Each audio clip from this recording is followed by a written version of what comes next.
السلام علیکم ورحمۃ اللہ وبرکاتہ۔ سورۃ القصص کے 30ویں سبق میں خوش آمدید۔ ولا يصدنك عن آيات الله بعد إذ أنزلت إليك وادع إلى ربك ولا تكونن من المشركين ولا تدع مع الله إلها آخر لا إله إلا هو كل شيء هالك إلا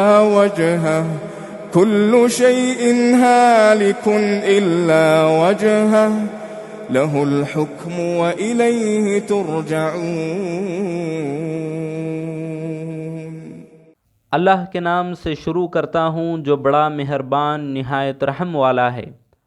اور جب اللہ کی آیتیں تم پر نازل کر دی گئی ہیں تو اس کے بعد یہ لوگ تمہیں ہرگز ان سے روکنے نہ پائیں، اور تم اپنے رب کی طرف لوگوں کو دعوت دیتے رہو اور ہرگز ان مشرکین میں سے نہ ہونا، اور اللہ کے ساتھ کسی اور معبود کو نہ پکارو، اللہ کے سوا کوئی معبود نہیں ہے۔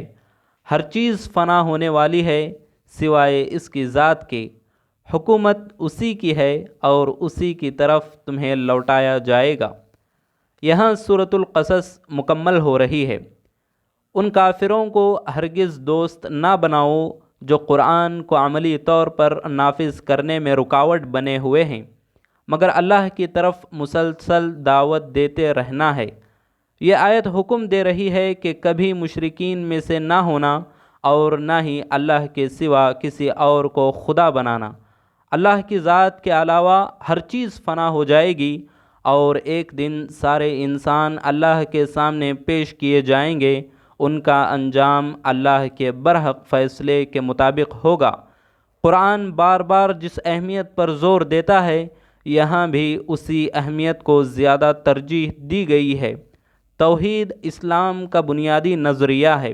اللہ کے سوا کوئی معبود نہیں، اعمال اور عبادات صرف اللہ کے لیے ہی کرنا، اللہ کی ناراضگی میں کسی کی بھی اطاعت نہیں کرنی، یہ سب توحید کے دائرے میں آتا ہے۔ بت اور مورتیوں کی پوجا کے علاوہ شرک کرنے کے اور بھی راستے ہو سکتے ہیں۔ اقتدار اور مال کو رب بنا لینا بھی شرک ہے۔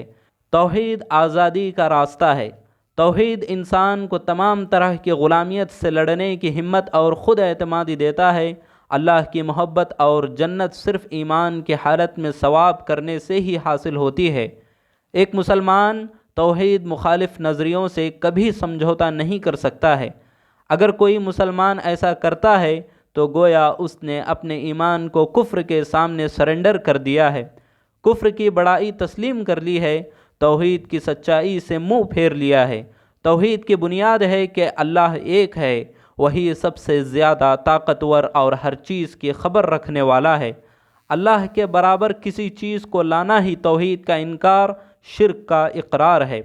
انسان کو مختلف خداؤں کو ماننے اور ان کی عبادت کرنے کی آزادی دی گئی ہے، لیکن اس بات پر ایمان رکھنا ہے کہ مختلف خداؤں کو ماننا اور مورتی پوجا اندھ وشواس اور خسارے کا سودا ہے، لیکن ہم ان کی آزادی کو نہیں چھین سکتے ہیں۔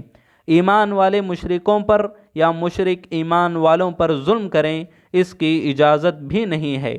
ہر ایک کو اپنے طریقے پر آزادی کے ساتھ زندگی بسر کرنے میں ہی امن و سکون اور بھائی چارگی ممکن ہے۔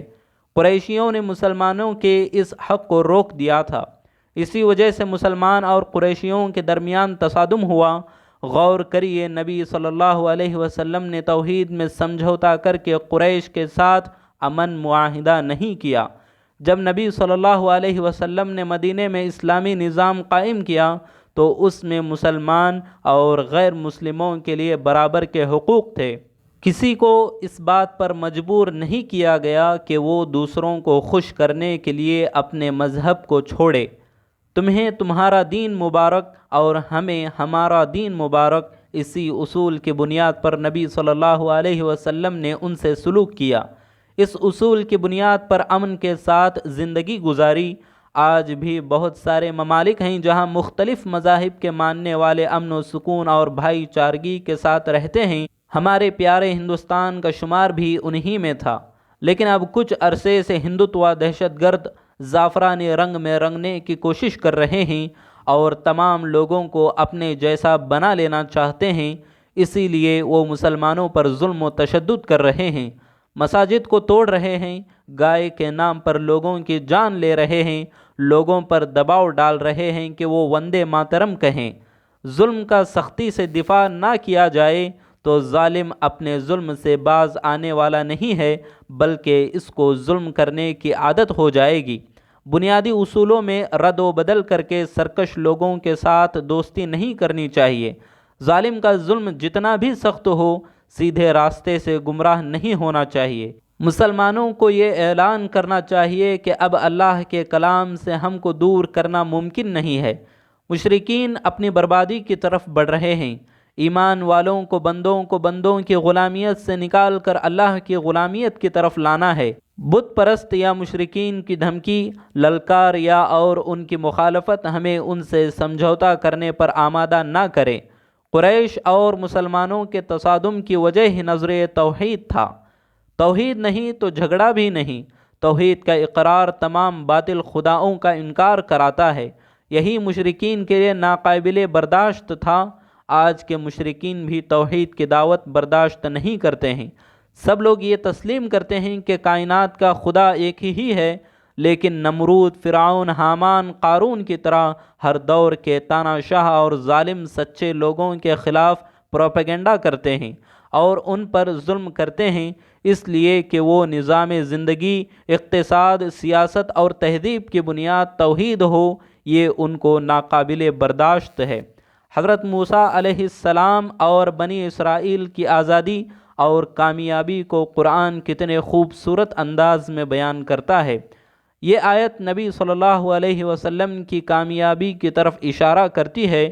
سورۃ القصص پانی میں ڈوب کر مرنے والے فرعون اور زمین میں دھنس کر ختم ہونے والے قارون کے انجام کو بیان کرتی ہے، اور ہم یہ چاہتے تھے کہ جن لوگوں کو زمین میں دبا کر رکھا گیا ہے ان پر احسان کریں، ان کو پیشوا بنائیں، انہی کو وارث بنا دیں اور انہیں زمین میں اقتدار عطا کریں، اور فرعون، حامان اور ان کے لشکروں کو وہی کچھ دکھا دیں جس سے بچاؤ کی وہ تدبیریں کر رہے تھے۔ سورۃ القصص یہاں مکمل ہوتی ہے۔ یہ خوبصورت آیتیں مظلوم اور کنارہ کش لوگوں کو کامیابی کی امید دیتی ہیں۔ سورۃ القصص بنی نوع انسان کو یہ پیغام دیتی ہے کہ مظلوموں کو انصاف ملنے والا دن آ کر ہی رہے گا۔ اللہ ہماری اس سعی کو قبول فرمائے، آمین۔